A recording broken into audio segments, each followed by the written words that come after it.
Estou aqui como representante da ACM, dado que o Presidente Fausto Carvalho está ausente neste momento. Eu desejo, em primeiro lugar, agradecer a este senhor que está ao meu lado, o Dr. Américo Batista dos Santos, e também à Editorial Minerva, que é representada pela Dra. Isabel Garcia, pela escolha deste salão nobre para a apresentação deste livro Entre Órfãos 1. Quer dizer que vai haver mais. Agradecemos também à doutora Natália Queiroz pela apresentação do livro e ao músico Rodrigo Queiroz, que nos vai presentear com uma música certamente deliciosa. Agradeço também a presença, sala cheia, de ilustres coniuricenses, estimados convidados. É com o maior empenho, tenho que fazer um bocadinho de propaganda da ACM, porque, de facto, a ACM tem procurado colaborar em atividades culturais e está predisposta a isso. No geral, tem muito feito para jovens, nas suas classes de balé, ginástica, música e outras secções culturais e de lazer, mas neste momento iniciamos esta atividade de apresentações de livro. Eu penso que não me lembro de ter sido feito e acho bem que esta sala seja usada e a ACM disponibiliza sempre as suas instalações às atividades culturais da cidade. Temos desenvolvido também umas conferências, pelo menos uma por mês, culturais de divulgação, normalmente na primeira quinta-feira do mês. Muito boa tarde, e já percebemos que estamos no meio de amigos, não só do Américo, mas de todos nós. É um gosto estar aqui. Eu começo por cumprimentar, em primeiro lugar, o professor Adriano Pedroso Lima, em representação da direção da ACM, a quem desde já queremos agradecer a assistência desta magnífica sala, que muitas pessoas não sabem, mas realmente neste momento considero que em Coimbra é um bom espaço para se fazerem apresentações de livros, como agora o Dr. Adriano referiu, que está à disposição. Esta sala, neste belo e emblemático edifício que faz parte da vida de muitos de nós, dos nossos filhos e netos, não só com a frequência das atividades físicas, como ainda com as atividades federadas e culturais. Os nossos parabéns também pela programação das conferências do ocaso, como agora o professor referiu, que já são de frequência obrigatória para alguns de nós. Cumprimentar e agradecer à senhora doutora Natália Queiroz, juíza jubilada, nossa autora também amiga, e, como também muitos sabem, uma mulher com M grande e de referência solidária cultural marcante, e que hoje fará a apresentação deste livro. Ao nosso amigo pintor, mestre Vítor Costa, que nos brinda e sensibiliza com as suas criações artísticas, e quem em boa hora, o nosso querido amigo Américo Santos, solicitou a imagem para a capa. De uma forma muito especial e amiga, cumprimento o Dr. Américo Santos, responsável por hoje nos encontrarmos aqui, a quem agradecemos ter-nos dado o privilégio de sermos seus editores.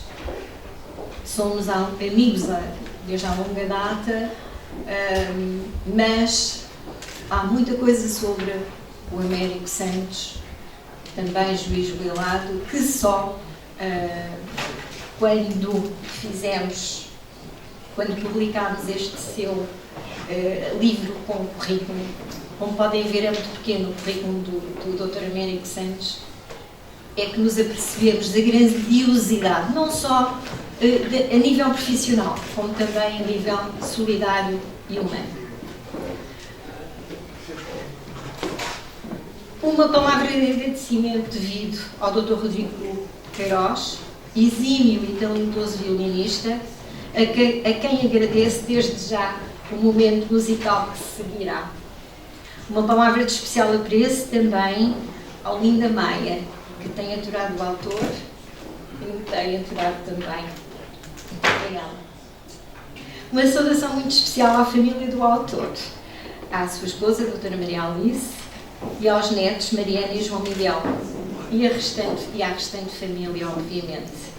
A todos vós que hoje nos envolvem com o vosso abraço. Entre Órfãos é a primeira publicação de um vastíssimo arquivo que vamos ter a oportunidade, penso eu, de ver, onde estão reunidas todas as vivências de 77 anos de vida e 65 do movimento associativo do Dr. Américo Santos. Neste livro, o autor dá-nos a conhecer a sua vivência enquanto diretor técnico do Colégio dos Órfãos de Coimbra, Colégio São Caetano da Santa Casa de Misericórdia de Coimbra. Quando lhe pedi um texto para colocar na banana, ou que me mandasse um texto para resumirmos, e sabendo destas 60 páginas de texto do currículo dele, o Américo, à boa maneira de quem conhece, disse: não sei, não ponhas nada, não interessa. Daqui também se vê realmente o que é importante na vida para ele. E eu acho que ao lermos este livro, que a Otília Maia, a Linda Maia, deixa-me tratá-la assim, teve um trabalho infindo de escanar os ofícios e que depois nós transcrevemos, porque alguns não se liam e considerámos que era importantíssimo deixar visível o trabalho humano que o Américo fez durante aquele tempo, enquanto foi diretor técnico, zelando pela vida diária, afetiva daqueles meninos. E é essa grandiosidade humana que nós, obviamente, não sabíamos e não conhecíamos, mas a doutora Natália certamente vos irá falar sobre isso. Então, o que é que ele me disse? É natural de Ceia, licenciado em Direito, eu acrescentei, é juiz jubilado, tendo-se dedicado ao longo da sua vida ao associativismo desde 1958 em várias causas humanitárias. Integrou dezenas de órgãos sociais, foi presidente da Associação dos Antigos Estudantes de Coimbra, da Associação de Futebol, entre outros, sendo ainda presidente das mesas das Assembleias Gerais da ACM e do Sport Clube Benimericense e cooperante do Centro de Apoio Familiar e Vicentino de Coimbra.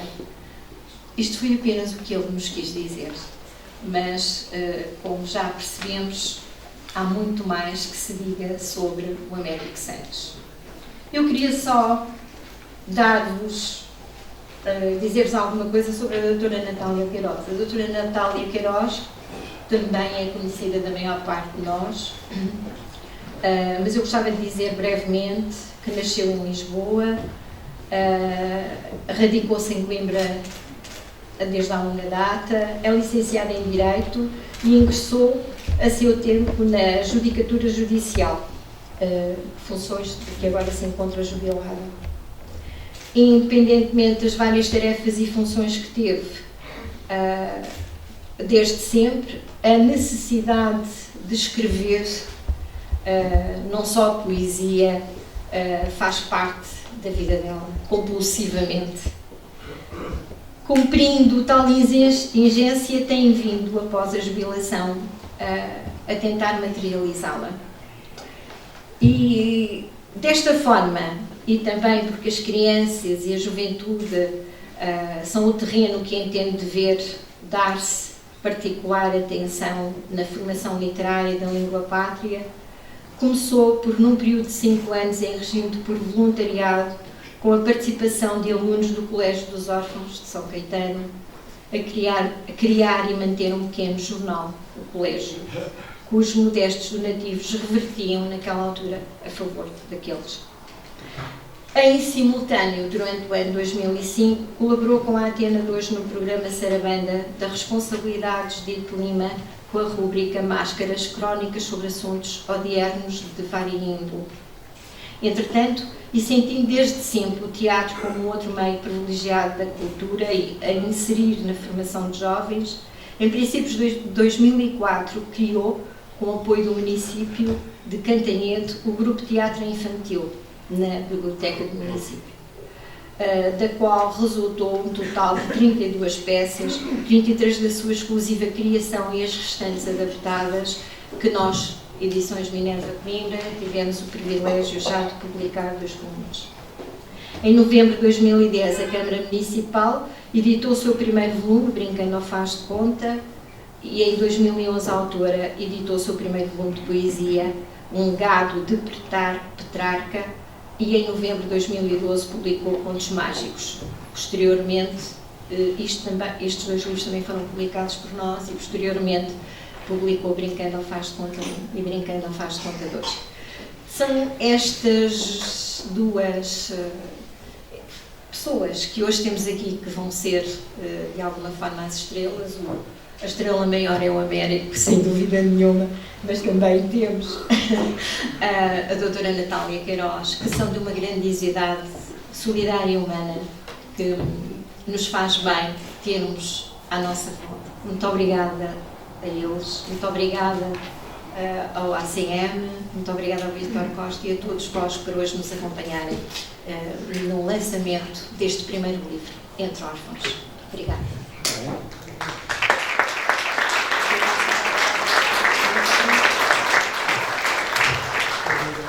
Estou relativamente emocionada e peço desculpa por isso, porque em toda esta temática está envolvida uma pessoa que fez parte e faz ainda hoje parte da minha vida, que foi a minha vida inteira.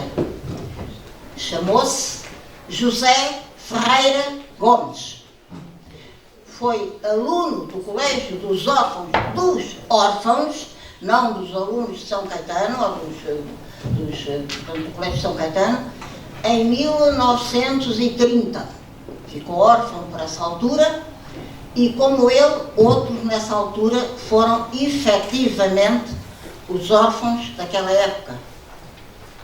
Se me permitem, e para evitar, para descontrair a minha própria emoção, eu atrevo-me a fazer isto porque o livro em questão fala do grupo dos antigos alunos do Colégio dos Órfãos.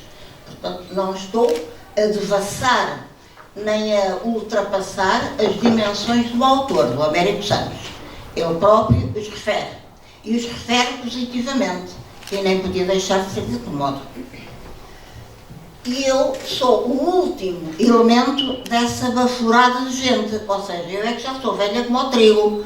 Porque todo mais desse grupo, se me permitirem, eu vou dizer os nomes. José Ferreira Gomes, órfão mesmo, os tempos de 1926, 1930, ficou sem pai, sem mãe, e aquilo ainda era o Colégio dos Órfãos. Belisário, Vieira das Canetas, Simão, Mota Rico, José Manuel, não sei o apelido, não lembro de cor, tenho lá em casa, mas não trouxe essa preocupação. E mais um outro, Alfaiate, Manuel, se não estou em erro, que foram o grupo, e eu, Natália Queiroz, que não fui aluna do Colégio dos Órfãos, fui de outro colégio, mas aqui em Coimbra não, que fizemos o chamado grupo dos antigos alunos do Colégio dos Órfãos. Isto em 1976, fins de 76, para que eu aproveito já aqui a fazer uma correção, culpa minha porque vi o livro e não corrigi. o Dr. Américo Santos, já nessa altura, fins de 76, era referenciado entre nós, o grupo dos velhos, que estavam a tentar fazer o estatuto dos antigos alunos, passo o termo, como finalmente tinha chegado um rapaz novo, recém-licenciado ao direito, que se entendia muito bem com a rapaziada. Era o novo diretor do Colégio dos Órfãos, Américo Santos. Nessa altura não sabia o nome dele. Vi-o em 1977 pela primeira vez, numa reunião que nós fizemos nas velhas ruínas, onde é agora a Faculdade de Psicologia, não é? Que na altura nos foram cedidas para reunir, onde fizemos a primeira reunião e o primeiro almoço de confraternização com os que fomos tentando chamar, porque a ideia era, os que estavam aqui em Coimbra, que era aquele grupo que eu citei inicialmente, era contactarem uns e outros a ver se apanhavam o resto daquele grupo, dos antigos órfãos ou não, uns eram órfãos completamente, outros não tinham sido. Havia várias diatribes que justificavam um jovem ser entregue a um colégio. Nenhuma delas era negativa. E não era por ser órfão ou deixar de ser órfão que a instituição era menos válida, atenção. Mas foi esse grupo, portanto, que deu origem àquela instituição que se chamou e já se extinguiu porque não tinha razão de existir, a certa altura, Associação dos Antigos Alunos do Colégio dos Órfãos. Para que é que nós servíamos?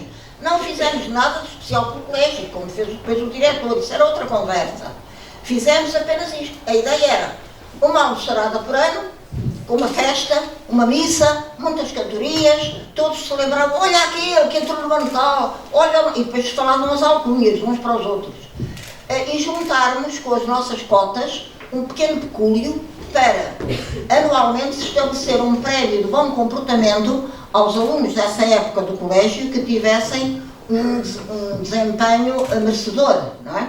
Fora disso, o Belisário, por exemplo, que era um senhor que ao tempo estava muito mais disponível do que o meu marido, que era o José Ferreira Gomes, nessa altura ainda trabalhava fora, portanto não tinha tanta disponibilidade como isso, mas o Belisário, por exemplo, ele angariava, tinha sido ao tempo, pelo que eu percebi, muito relacionado com fornecedores industriais e comerciais, ele angariava tudo e mais alguma coisa para fazermos o quê? Para fazerem, como fizeram, uma pequena saleta, onde a rapaziada do colégio, a esse tempo, à noite, de vez em quando, com a autorização e o aval do respectivo, do respectivo diretor, que já era o Américo, porque isto em fins de 76 já se dizia. Agora está lá um rapaz novo, licenciado em Direito, que parece que os miúdos gostam muito dele. O tipo está a fazer um ótimo trabalho. Eu, a primeira vez que o vi, foi em 1977, na primeira reunião almoçarada, que fizemos com os primeiros que conseguimos rebuscar, num palco improvisado lá, ainda nas ruínas, que o salão eu próprio andei a decorar, e ele com o seu fatinho cinzento escuro, com meia dúzia de vinhos ao lado, aliás, um rapaz muito bonito, que se diga a verdade. Está um bocado engelhado, mas isso passa. Eu também estou, portanto, posso dar à vontade de fazer este comentário. Aguenta que eu também cá estou. Portanto, e nós no grupo dos velhos alunos, sentíamos muito gratificados, porque percebíamos que havia alguém do lado dos atuais ao tempo que conseguia jogar bem connosco e fazer aquilo que os antigos alunos gostariam que tivessem feito por eles 40 ou 30 anos antes. Mas cada época tem as suas realidades. Há algo que eu tenho a necessidade de vos dizer, porque é um desabafo. E se o autor se incomodar, a culpa é dele.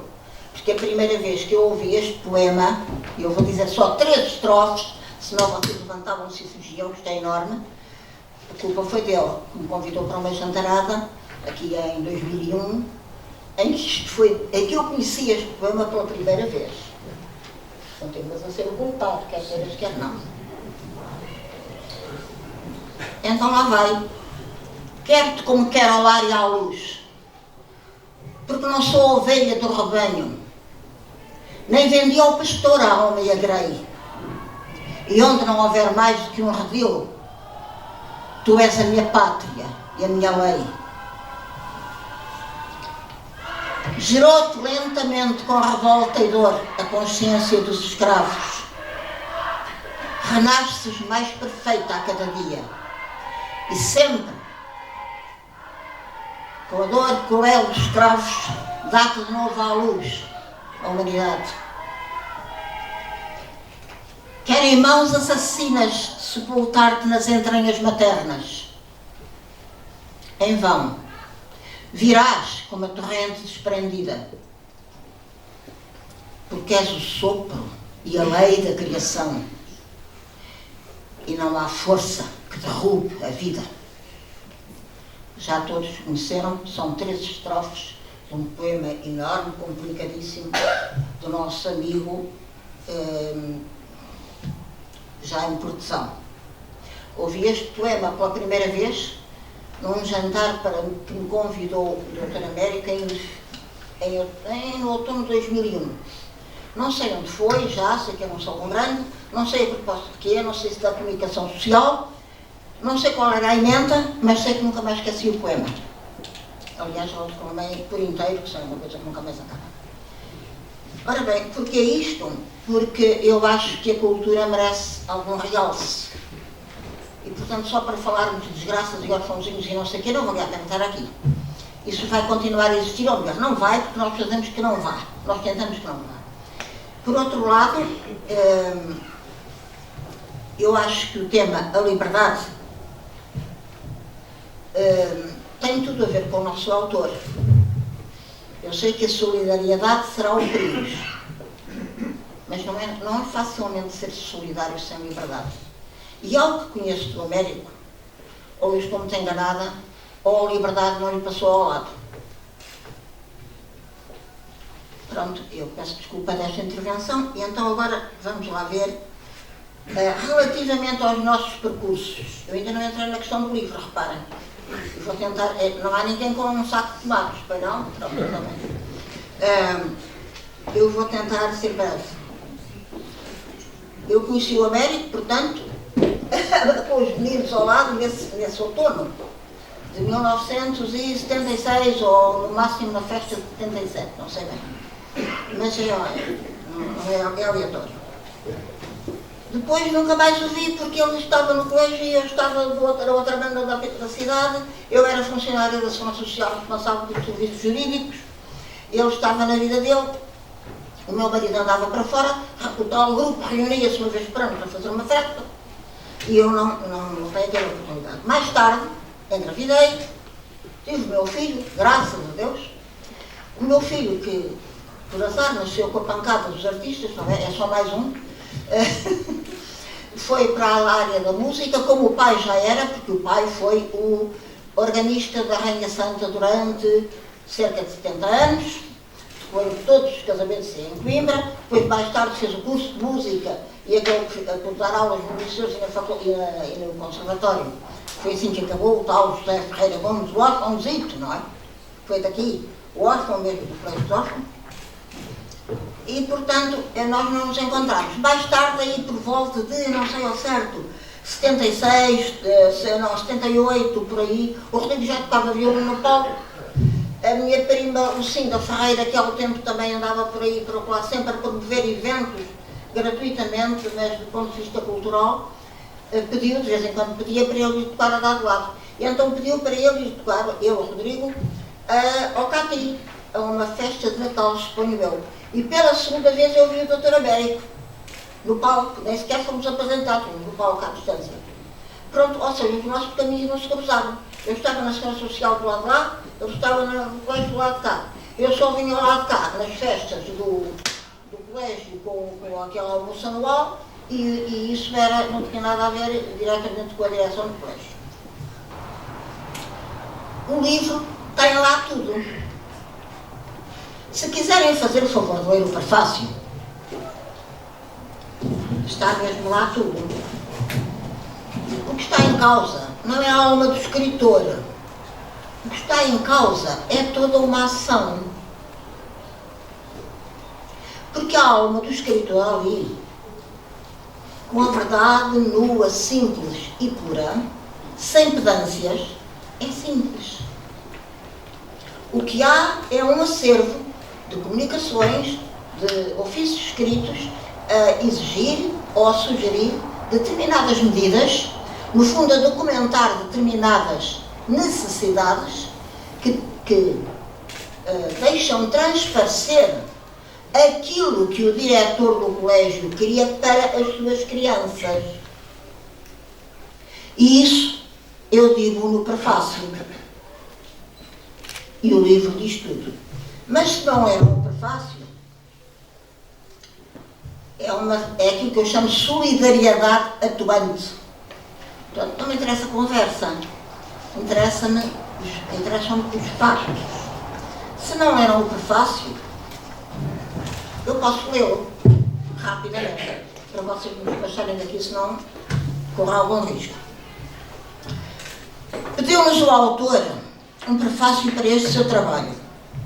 Prefaciar uma obra literária é algo, a meu ver, de extrema delicadeza.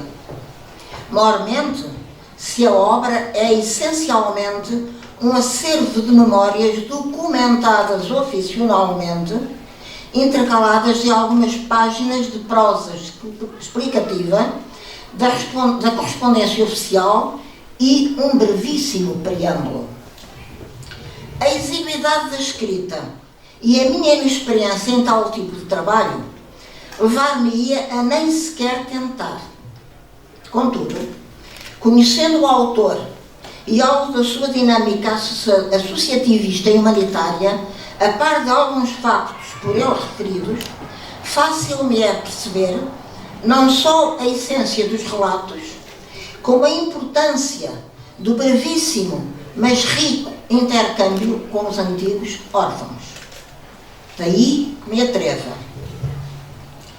Vejamos. Não valerá a pena estar agora a desenvolver isto, não me parece, se vocês quiserem ler.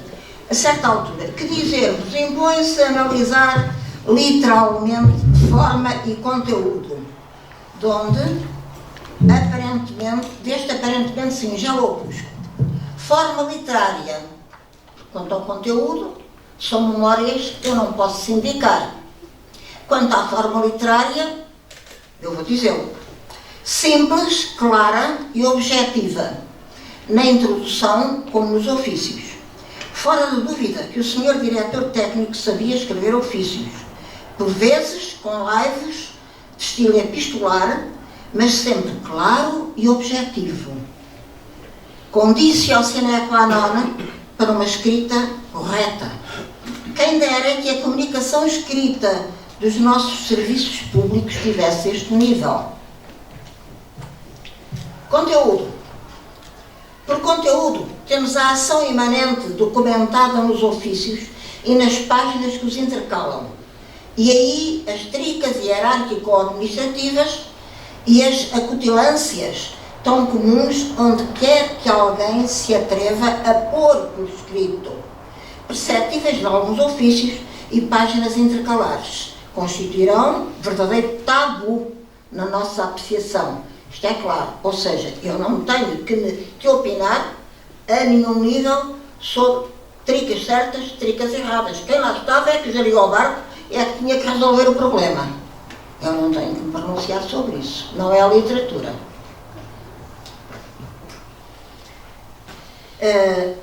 São tabu na nossa apreciação. Outro sim, ou seja, outro tal não acontece com o que desses, e agora eu agradeci a vossa atenção mesmo, com o que desses textos emana de uma solidariedade real, fraterna, a querer concretizar-se no cotidiano daqueles jovens. Solidariedade diligenciada diariamente nas áreas do apoio escolar, da saúde, da integração sociofamiliar, recreativa ou cultural, sempre com a manifesta preocupação dos acolhidos se sentirem em casa, sem fardas, sem números. Acho que está dito, não é, meus amigos? Sendo certo que instituições, órfãos e solidariedade das décadas 30 e 40 não tenham nada a ver com a realidade humana e institucional que o nosso amigo autor dirigiu, instituições e sistemas de acolhimento têm ora uma outra abertura. Certo é, porém, que a necessidade de afetos, de ter por perto alguém em cuja boa vontade e justeza possa confiar quando as coisas correm menos bem, alguém que além do superior seja um amigo na infância e principalmente na adolescência, sempre foi e continua sendo vital. Essa realidade, qualquer um dos antigos órfãos, agora estou, porque o autor refere que o intercâmbio com os antigos órfãos lhe ajudou a perceber toda aquela dinâmica sensível e psicológica. Essa realidade qualquer um dos antigos órfãos a saberia de cor. E como a recordariam naquelas reuniões de trabalho e lazer. A natural sensibilidade do autor e o seu espírito fraterno, claramente detectáveis no seu modo de dirigir o colégio, não poderia ficar insensível àquele grupo de velhos órfãos, meninos grandes, a recordarem tropelias antigas naquela sala em ruínas. Se alguma influência daí resultou, não terá sido negativa. A meu ver, a direção técnica do autor, imanente dos textos que integram este opúsculo, traduzem um autêntico manifesto de real solidariedade. Parabéns, senhor diretor técnico. Até se conseguiu inspirar-me. E aí vai o resultado, para si ou para o público, se o quiserem incluir.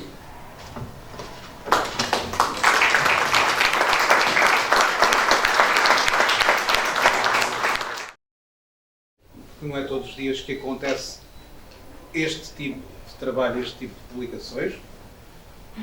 Não estamos a falar dos autopublicados que pululam por aí hoje em dia como cogumelos, com conteúdos que nós sabemos que não interessam a ninguém.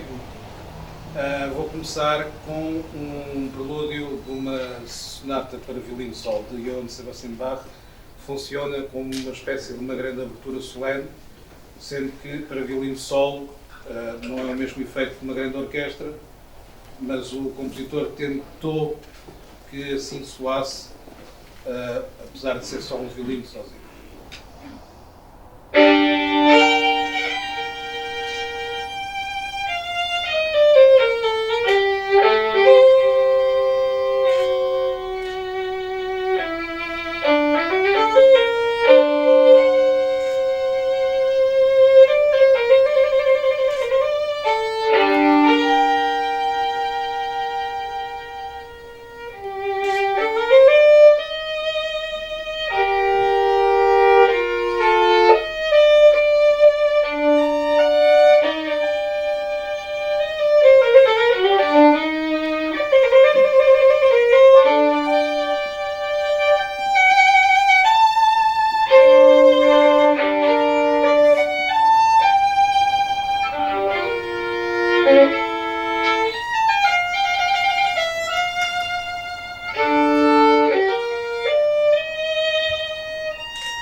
tocar um capricho ou estudo artístico de um compositor francês chamado Leonard, inspirado aqui num conceito que me surgiu agora no meio destas conversas todas, porque há sempre aqui um fator que é essencial.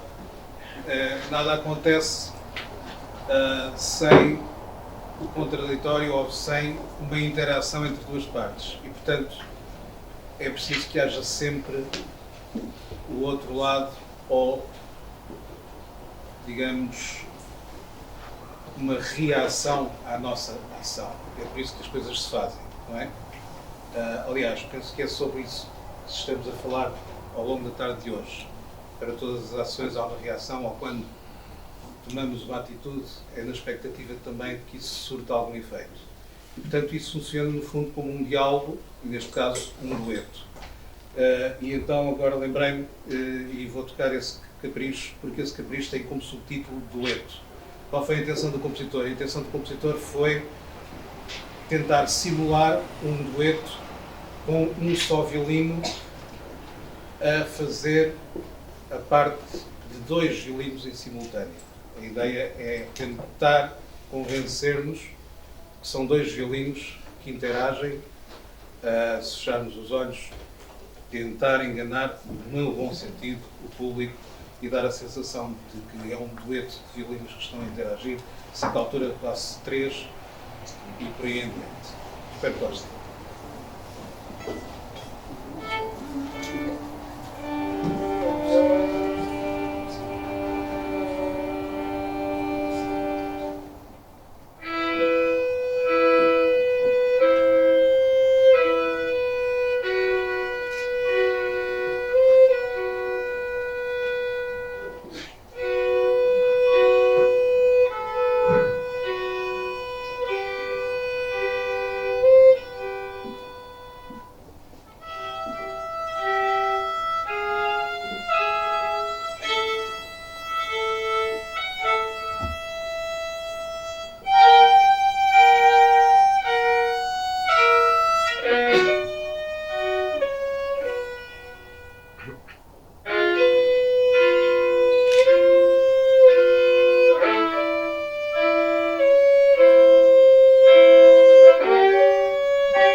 tudo à volta de crianças e jovens, portanto vou terminar com o segundo andamento da sonata para violino solo de Sergei Prokofiev. Prokofiev foi um dos maiores compositores russos ou soviéticos, conforme a vossa preferência, no século XX. Pode-se optar pelas duas definições. E porquê? Porquê é que escolho esta peça? Este segundo andamento é um tema e variações muito bonito. Começa por apresentar a melodia e depois passa por uma data de variações, obviamente, em que passa por uma data de explorações, digamos, com caráter e imagens ou cenários diferentes para o mesmo tema e a mesma melodia. Mas a relação com as crianças e com os jovens é que esta obra foi escrita para ser tocada numa grande cerimónia. Agora não tenho certeza, não consigo precisar se foi ou de aniversário ou qualquer coisa do género, mas foi para uma grande cerimónia em que seria para uma grande celebração do Conservatório de Tchaikovsky de Moscovo, para ser tocada por um grupo exclusivamente de alunos crianças, ou seja, crianças do chamado grupo dos virtuosos de Nensing, que era na altura uma classe específica de seleção só dos alunos mais talentosos e virtuosos da altura, ou seja, a seleção de miúdos com 12, 13, 14 anos, mas que já tocavam como os grandes virtuosos de 25 e 30 anos de idade e que eram aqueles que depois vieram a ser os grandes violinistas que se tornaram mundialmente famosos e que fizeram carreira por todo o mundo, e os grandes nomes, como Isaac Perlman e outros. E foi para essas crianças, para essa pequena classe de crianças, que ele escreveu esta sonata, e portanto acho que um tema ligado às crianças seria a melhor forma de acabar. É um tema de variações que eu acho que é muito bonito e é escrito a pensar precisamente nas crianças, portanto, apesar de passar por vários estados de espírito, nunca deixa, ou nunca larga, aquele tom de uma certa inocência, de uma certa luminosidade típica de quem está a escrever, a pensar nos mais jovens e sem aquela carga mais sombria, típica, digamos, do século XX em geral. Penso eu. Espero.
tempo já expirou, porque nós tínhamos combinado ser entre as 4 e as 5, passam 9 minutos, o árbitro dá 11 minutos de compensação, portanto, durante 1 minuto e meio, eu vou fazer o encerramento. Para dizer o seguinte, ainda bem que isso aconteceu, porque eu tinha aqui tanta ficha, pá.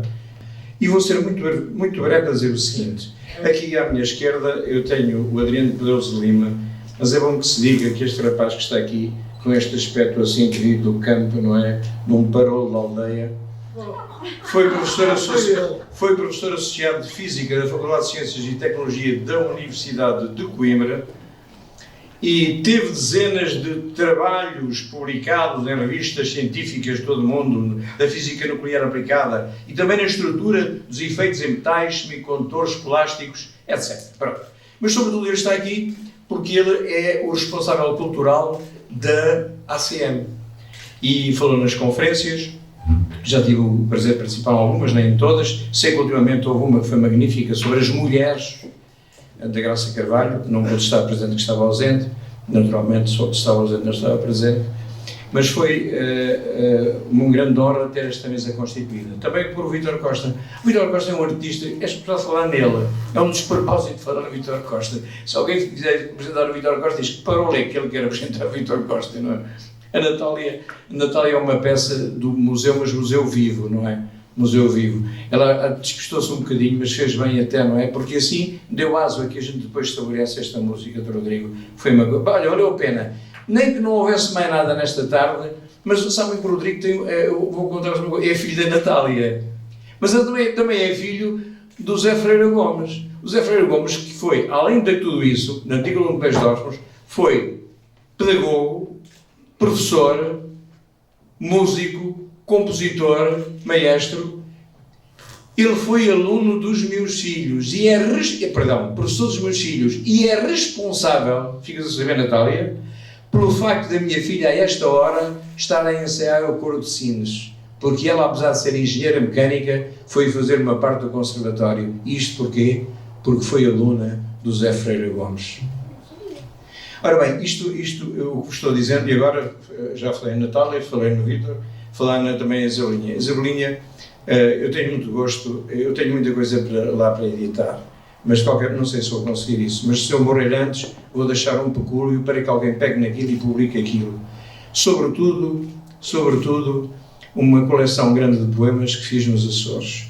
Os Açores, que é a terra mais linda do mundo, a seguir a Ceira e a Coimbra.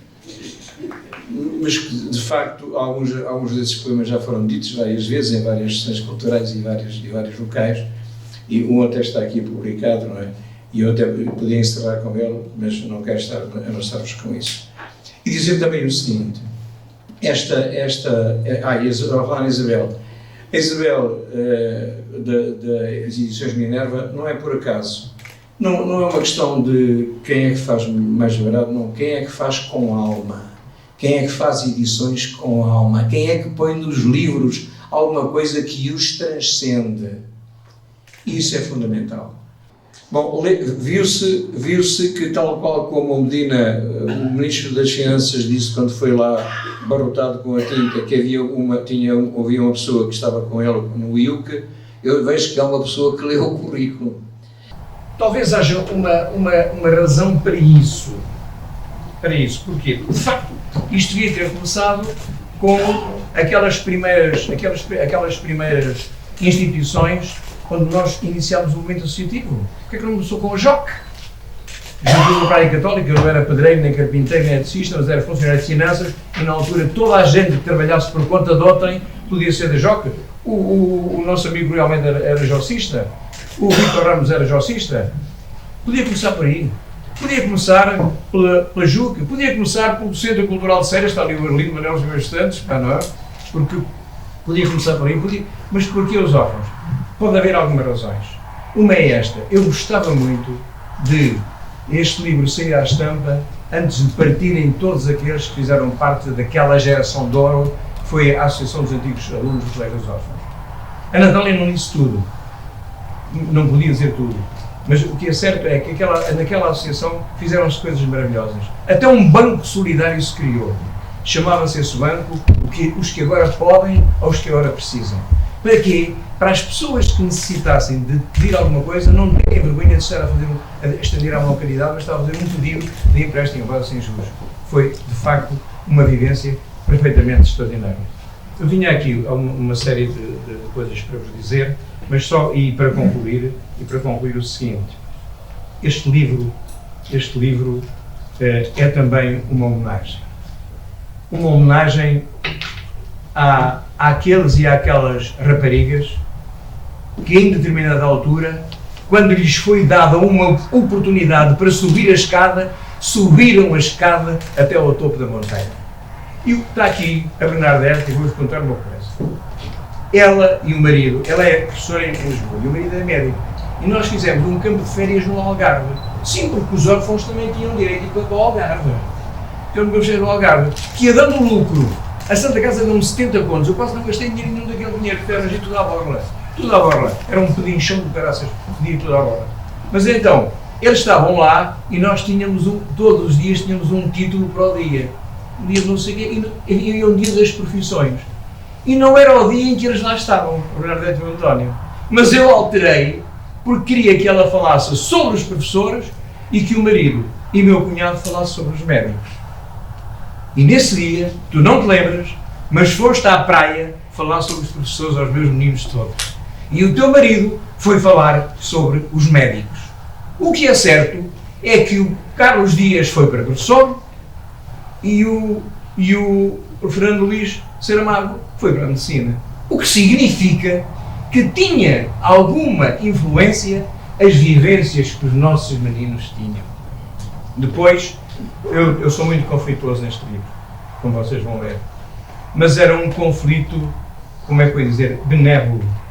Era um conflito que tinha a ver com um determinado tipo de princípios. Eu fiz isto porque era herói? Não. Fiz isto porque tinha as costas quentes, quentíssimas. E porquê? Pouco tempo depois de estar ali, é-me oferecido um tacho, digamos assim, pela América Cortês Limitada, que era superior em termos financeiros, e eu, portanto, eu podia dizer todos os disparates que se fosse despedido até me fazia um grande favor.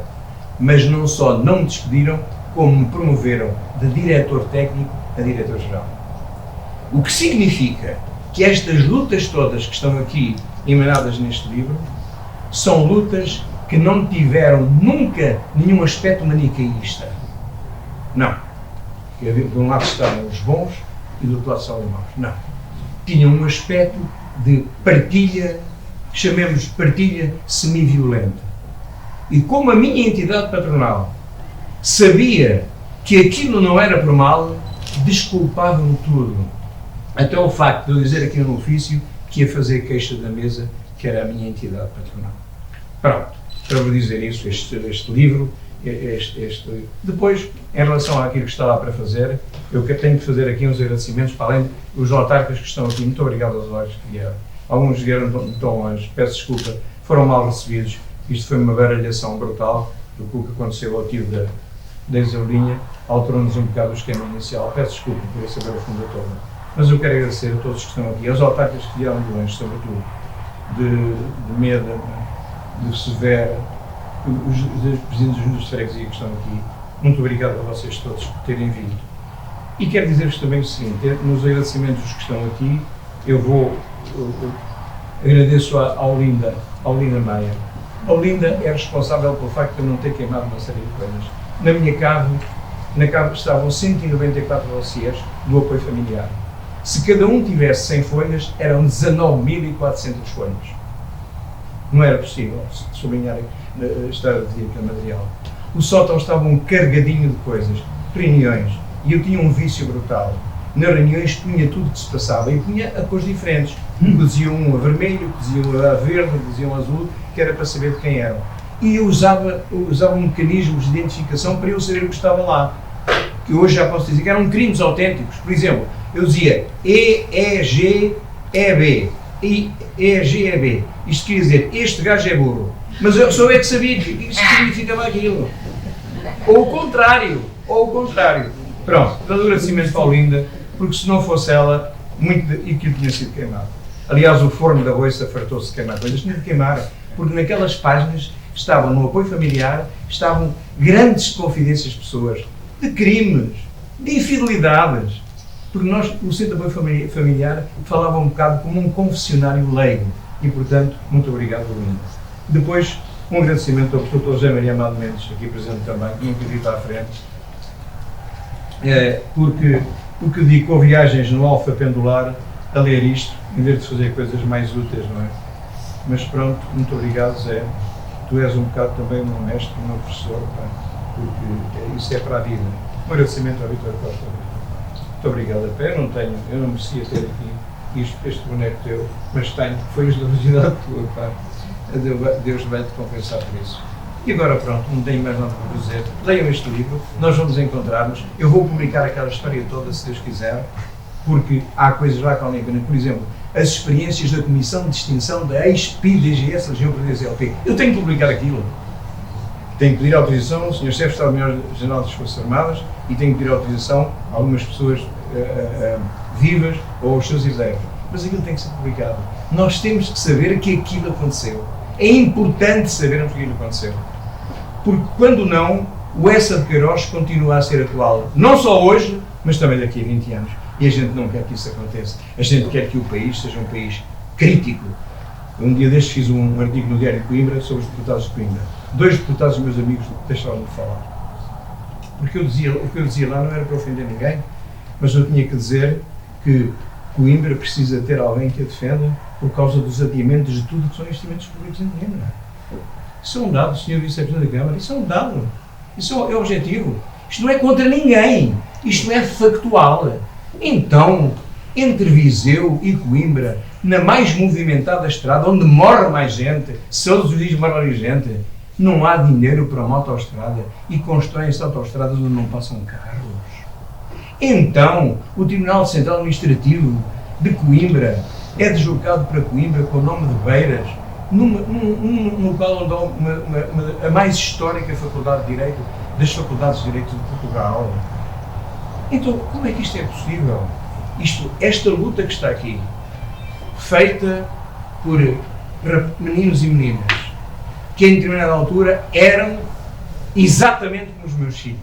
Os meus filhos iam para a colónia de férias com eles, comiam com eles, dormiam com eles e passavam o dia com eles. Cada uma daquelas crianças. Há aí uma fotografia que está com eles na praia, um deles por da direita cheio de frio, tinha estado lá há pouco tempo, mas isso no fundo é... eu não vou dizer mais nada. Quando lerem isto, têm de ler isso com muita paciência e, sobretudo, com muita clemência. Porquê? Aquilo teve que ser produzido porque os ofícios que estão ali são os originais.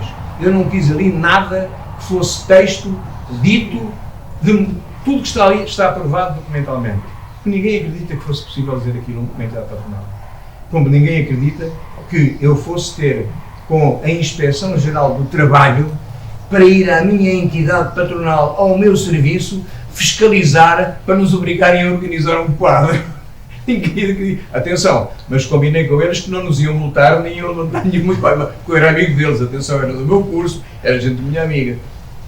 Todos estes crimes, todos estes pecados estão plasmados um bocado neste livro. Isto lê-se em 5 minutos, lê-se em 5 minutos. De forma que, muito obrigado por terem vindo. Peço muito perdão pela forma anárquica como isto aconteceu. Está ali o Zé Vieira, o provedor. Foi o primeiro a quem eu mostrei isto, o Zé Vieira. Bem provedor. Está ali o provedor da Santa Casa da Misericórdia de Coimbra. Portanto, como vê, o provedor da Santa Casa da Misericórdia de Coimbra está aqui também para dizer assim, eu reconheço o que é que foi o teu trabalho, o que é que tu fizeste. Podia ter feito outra coisa? Podia. Podia ter feito melhor? Podia. Mas tenho uma coisa que nunca me esquece. Depois de eu ter deixado um mesário, Zé, que andava sempre às escuras comigo, veio ter comigo, Sr. Doutor, volte, que a gente melhora o seu salário. E eu disse, já não posso, porque agora estou do outro lado e a água só passa uma vez debaixo da mesma ponte. Foi bom eu ter tido a oportunidade e ainda em vida dar estes testemunhos. E convido-vos, muito sinceramente, quando lerem isto, meditarem um bocado no que é o vosso estatuto, nas graças que vocês têm a dar a Deus, posso não acreditar em Deus à natureza, pelo vosso estatuto, para saberem que a vida que todas as pessoas que estão dentro desta sala têm é uma vida entre aquilo que é a conjuntura do nosso sítio, do nosso tempo e do nosso lugar, é uma vida cheia de benfeitorias, cheia de coisas boas. E porque vocês merecem isso, eu calmo para vocês terem benfeitoria de se verem muito bem. Muito obrigado a todos.